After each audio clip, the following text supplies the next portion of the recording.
விஷ்ணு ரங்கசாமி பிரதருக்கும் ரொம்ப நன்றி.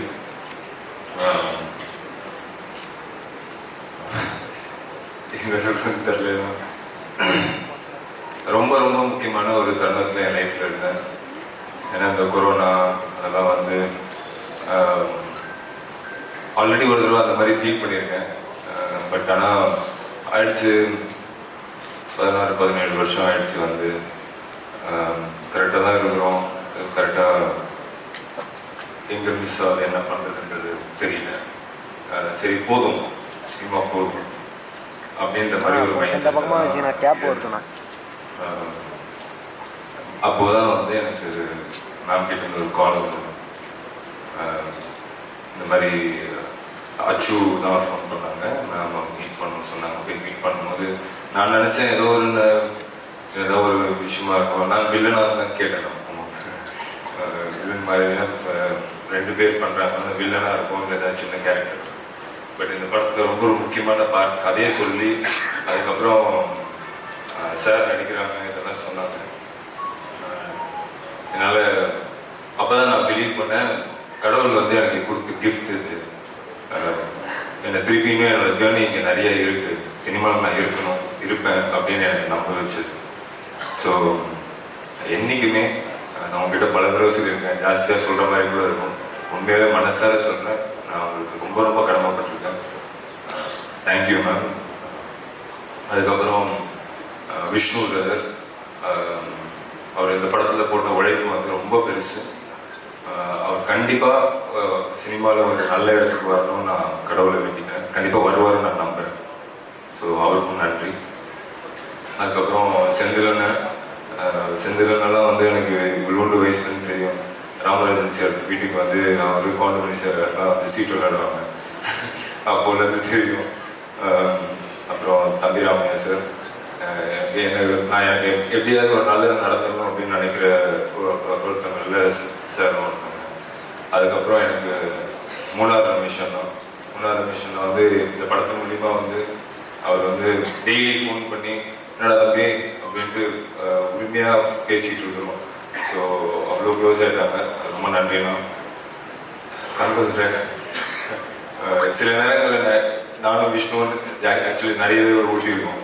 அந்த ஃப்ளோவில் நிறைய ஓட்டியிருக்கோம். பட் எதையுமே ஃபீல் பண்ணாமல் எப்போவுமே சந்தோஷமாக இருப்பாங்க. ஏதாவது ஹர்ட் பண்ணியிருந்தா சாரி. அதுக்கப்புறம் Nirosha ma'am, thank you. It's very nice working with you. Vivek Prasanna பிறகு அதே தான் எனக்கு வந்து ரொம்ப கொஞ்ச நாள் தான் பழகணும். ஆனால் வந்து ஒரு பிரதர் மாதிரி பார்க்குறாரு. இந்த மாதிரி இந்த கதை கேட்டேன், நமக்கு இது நல்லா இருக்கும் அப்படின்லாம் ரெகுலராக ஃபோன் பண்ணி பேசுகிற அளவுக்கு என் மேலே அக்கறை வச்சுருக்கீங்க. Thanks brother. திவாகர்னா நீங்களும் மேலும் வளரணும்னு நான் கடவுளை வேண்டிக்கிறேன். அப்புறம் விஷ்ணு, என் ஃப்ரெண்ட், ரொம்ப வருஷமாக பேசிகிட்டு இருக்கோம் ஏதாவது ஒரு படம் பண்ணணும். நடுவில் கூட வந்து ஒரு படம் அனௌன்ஸ் பண்ணோம். என்னோட பிரதர் டைரெக்ஷனில் Yuvan sir music, Vijay Sethupathi sir dialogues எல்லாம் போட்டு அனௌன்ஸ் பண்ணோம். பட் அது டேக் ஆஃப் ஆகலை. அது வந்து ஒரு பாக்ஸிங் பேஸ் பண்ண ஒரு கதை, அது டேக் ஆஃப் ஆகலை. பட் நிறைய நாள் வந்து 2 பேர் நிறைய அப்ஸ் அண்ட் டவுன்ஸில் வந்து மாற்றி மாற்றி தோல் சாஞ்சு அழுதுருக்கோம். அதே மாதிரி நிறைய சண்டை போட்டுக்கிட்டு இருக்கோம். இதெல்லாமே இருக்குது. பட் என்றைக்குமே வந்து இந்த படம் வந்து ஏன் இன்னும் ஸ்பெஷல் ஆகுது அப்படின்னா, ஒரு ஃப்ரெண்டாக அது ஒத்துப்பான்னு நினைக்கிறேன். 2 பேருமே அவ்வளோ பார்த்துருக்கோம், அவ்வளோ பிரச்சனைகள், அவ்வளோ சந்தோஷம் எல்லாம் கூட ஒன்று பார்த்துருக்கோம்.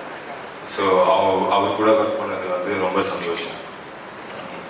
அப்புறம் தலைவர், இந்த படத்தோட பிக்கஸ்ட் டேக்அவே வந்து இந்த படத்தோட லேர்னிங் ஒன்று. அப்புறம் சார் கிட்டேருந்து கிடச்ச அப்ரிசியேஷன்.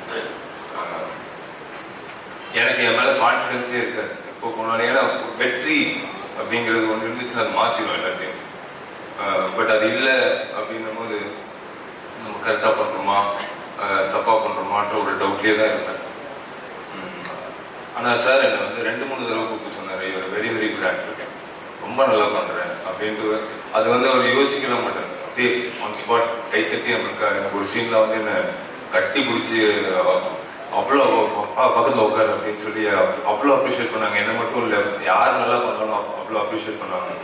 ஸோ அந்த கான்ஃபிடென்ஸ் வந்து எனக்கு அப்படியே அடுத்த நாள் அந்த படம் முடிச்சா இன்னொரு படம் போகிறேன், கேமராவை ஃபேஸ் பண்ணுறேன், அப்படியே பார்த்துக்கலான்ற மாதிரி ஒரு கான்ஃபிடென்ஸ் இருக்குது. ஸோ அவர் கூட நடித்த அந்த 30+ டேஸ் வந்து லைஃப்பில் மறக்க முடியாது. அவர்கிட்ட நான் இன்னொன்று ரொம்ப முக்கியமாக பார்த்தது வந்து, சார் இன்னும் வந்து அவர்கிட்ட நிறைய பேச சான்ஸ் கிடைக்கும் போது தான் நிறைய கேள்வி கேட்பேன் சார் கிட்ட. சார் ஓப்பனாகவே கேட்டேன், சார் எனக்கு திருப்பிலாம் நான் அவங்களை பார்ப்பேனான்னு கூட தெரியாது, சில விஷயங்களை கேட்கலாமா சார்? நான் கேளுங்க அப்படின்னாரு. அப்போ நான் வந்து சார் யோசிச்சுட்டே இருக்கீங்களே சார், ஏதாவது ஒன்று ஓட்டிக்கிட்டே இருக்கீங்களே சார் மைண்டில் அப்படின்னும் போது அவர் சொன்னார், இந்த சீன் எவ்வளோ நேரம் எடுப்பாங்க அப்படின்னாரு. சார் ஒரு 1 hour சார், சின்ன சீக்வன்ஸ் சார் 1 hourல எடுத்துருவாங்க. இந்த 1 hourல வந்து நம்ம 10 seconds வேஸ்ட் பண்ண முடியாது. நமக்கு அப்புறமும் இந்த சீன்ஸ்லாம் வந்து நம்ம ஓடிக்கிட்டே இருக்கும். இது வந்து எனக்கு வந்து பாலச்சந்தர் சார் சொல்லி கொடுத்தது. என்னை திட்டிக்கிட்டே இருப்பாரு. நான் சொல்லிக் கொடுக்குறத நடிக்கிறதுக்கு 100 பேர் இருக்கிறான். ரஜினிகாந்த் என்ன பண்ணுறாரு, ரஜினிகாந்த் இந்த சீன் எப்படி பியூட்டிஃபுல்லாக ஆக்குறாரு அப்படிங்கிறது அந்த குரல் எனக்கு வந்து டெய்லி ஒரு நாளும் கேட்டுக்கிட்டே இருக்கும். அப்படின்னும்போது அப்போ தான் நான் ரியலைஸ் பண்ணேன், அவர் வந்து சூப்பர் ஸ்டார் ரஜினிகாந்த் அவர் ஃபீல் பண்ணவே இல்லை, பாலச்சந்தர் சாரோட ஸ்டூடெண்ட்டாகவே இருக்கிறாரு, இன்னும் கற்றுக்கிட்டே இருக்காரு. தம்பிராமையா சார் சொன்ன மாதிரி ஃபிட்ஜிட்டியாக இருக்காரு ஷூட்டிங் ஸ்பாட்டில். அதாவது அவர் 5-6 படம் பண்ண ஹீரோ எப்படியாவது ஒரு ஸ்டெப்பு மேலே போயிடணும், இன்னும் ஒரு ஹிட்டு கொடுத்துட்டு நம்ம அப்படியே அந்த லெவலுக்கு போயிடணுன்ற மாதிரியே இருக்காங்க. இன்னும் அவரோட டிசிப்ளின், அவரோட சிம்பிளிசிட்டி, இதெல்லாம் வந்து அன்மேட்ச். இன்னொன்று கண்டிப்பாக போய் மேம் சொல்லியிருப்பாங்க, இந்த கேரக்டர், ஏன்னா நான் பண்ணுற கேரக்டர் வந்து இண்டஸ்ட்ரியில் எவனா பண்ணுவோம், டவுட்டே கிடையாது. அவ்வளோ பேர் பண்ணி கேட்டு நிறைய சொன்ன கதைகள்லாம் நான் கேட்டிருக்கேன். பட் அது எனக்கு அமைஞ்சிருக்குன்றது வந்து உண்மையாகவே என்னோட ஃபேமிலியோட ப்ரேயர்ஸ்ன்னு தான் நான் நினைக்கிறேன். ஸோ சார் வந்து நான் நடிக்கிறதுக்கு ஒத்துக்கிட்டதுக்கு அவருக்கு மிகப்பெரிய நன்றிகள். லைக்கா சுபாஷ்கரன் சார், எங்களோட ஃபேமிலி மெம்பர் மாதிரி இருக்கிற தமிழ்குமரன் சார், எல்லாருக்கும் நன்றி. பத்திரிகையாளர் அனைவருக்கும் ரொம்ப ரொம்ப நன்றி. தேங்க்யூ. நீங்கள் பார்த்து சொல்கிற ரிவ்யூ வந்து ரொம்ப ஆழமாக அழுத்தமாக நீங்களே ரொம்ப உண்மையான கருத்து சொல்லுவீங்க. அது சந்தேகம். ஐஸ்வர்யா மேமுக்கு ரொம்ப நன்றி இந்த மாதிரி ஒரு வாய்ப்பு கொடுத்ததுக்கு. And writer cinematographer Vishnu brother and Vishnu Vishal brother, Vikranth brother, Thangadurai அவர்கள், மூனா ரமேஷ் அண்ணா, தம்பி அண்ணா, செந்திலையா, இவங்க எல்லாருக்கூடையும் நடிச்சது வந்து மிகப்பெரிய பாக்கியம். ரொம்ப சந்தோஷமாக இருக்குது இந்த தருணம். ரொம்ப அத்தியாவசியமான இந்த காலகட்டத்தில் எல்லா காலகட்டத்திலும் லால் சலாம் ஒரு பாடமாகவும் ஒரு படிப்பினையாகவும், பிரச்சனை செய்யக்கூடாது செய்யணும்னு நினைக்கிறவங்களுக்கு ஒரு பாடமாகவும், அப்படியே ஏதாச்சும் என்ன இருந்தது அப்படின்னா அந்த படம் பார்த்து எல்லாரும் மாறக்கூடியதாகவும் இருக்கும். இந்த நேரத்தில் இல்லை, எல்லா காலகட்டத்திலும் ரொம்ப முக்கியமான ஒரு படம் லால் சலாம். சுபாஷ்கரன் சார் அவர்களுக்கும், டி.கே. தமிழ்குமரன் சார் அவர்களுக்கும், ரெட் ஜெயின், செல்வமூர்த்தி சார், எல்லாருக்கும் இந்த படத்தில் உழைத்த அனைவருக்கும் என்னுடைய மனமார்ந்த நன்றி. நன்றி. அப்படிப்பட்ட நான் வந்து தலைவர் கூட வந்து ஸ்க்ரீன் பிளேஸில் இருக்கிறேன். அவர் படத்தில் நடிச்சிருக்கிறேன். அவருடைய டாக்டர் டைரக்ஷன் பண்ண படத்தில் நான் நடித்தது. அதை ரெஃபர் பண்ண திரு ரங்கசாமி, விஷ்ணு ரங்கசாமி கேமராமேன் அவர்கள் எல்லோருக்கும் என்னுடைய நன்றிகளை தெரிவிச்சுக்கிறேன். கொஞ்சம் கரெக்டாக பேச வர்றது மன்னிக்கணும். அப்புறம் இந்த படம் வந்து ஒரு ஜனரஞ்சகமான படம். நடித்த என்னுடைய சீனியர்ஸ் அனைவருக்கும், ஹீரோஸ் தம்பிராமையா, செந்திலண்ணா, தங்கதுரை, வேட் பர்சனா, திவாகர், எல்லோருக்கும் என்னுடைய நன்றிகள். எல்லோரும் ஹீரோஸ் 2 பேருமே எனக்கு ஹீரோ சார்ஸ், ஹீரோக்கள் என்னுடைய தம்பி மாதிரி பழகினாங்க. ரொம்ப சந்தோஷம், நன்றி. மேடமை பற்றி ஒரே ஒரு வார்த்தை சொல்லிடுறேன். அவங்க வந்து ஒரு பான் வித் சில்வர் ஸ்பூன், அதுக்கு மேலே அவங்க வந்து இவ்வளோ கஷ்டப்பட்டு ஒரு படம் எடுக்கணுன்ற ஒரு சூழ்நிலை இல்லை. ஆனால் இந்த படத்தில் ஃப்ரம் த பிகினிங்லேருந்து எண்டு வரைக்கும் அவங்க பட்ட கஷ்டம், இப்போ வரைக்கும் அவங்க தூக்கம் இல்லாமல் தான் வேலை செஞ்சுருக்கிறாங்க. அதனால் இந்த படம் மிகப்பெரிய வெற்றி அடையணும். இதில் உழைத்த உழைப்புகள் வீணாக போகக்கூடாது. கதை எல்லோருக்குமே ஒரு பிடித்த கதையாக இருக்கும், மக்களுக்கு தேவையான கதையாக இருக்கும். முதலாளி Subaskaran sir, Tamilkumaran sir and Subbu sir, Sethu sir team எல்லோருக்குமே நன்றி.